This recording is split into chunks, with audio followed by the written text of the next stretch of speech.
Nakig-angot ang Alimudjan PNP sa tagdumalahan sang Alyosan District Hospital matapos ang pagwaras kag pagpanglampos sang lalaki nga pasyente nga nagresulta sa kamatayon sang 80 anyos man nga pasyente.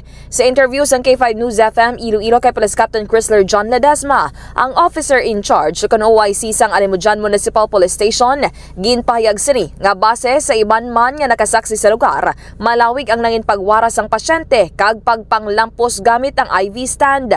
Dugang pa niya, may mga gwardya man sa strategic points. Apang ang lugar kung sariin natabo ang insidente ang sulodlon.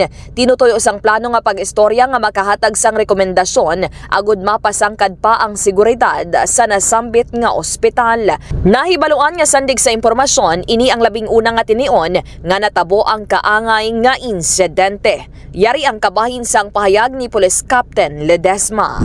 Kita man nato nada sa Alyusan District Hospital nga may mga security guard na sila, no. Kaso garing ang lugar kung sa di natabo ang insidente, medyo suludlo na sila, ma'am. Kag malayo sa kundin ang post ng guard, no, kay makita nato nada ang guard ara sa entrance, ara sa emergency room, kag na-deploy man sila strategically garing ang natabuan sina nga insidente medyo suludlo.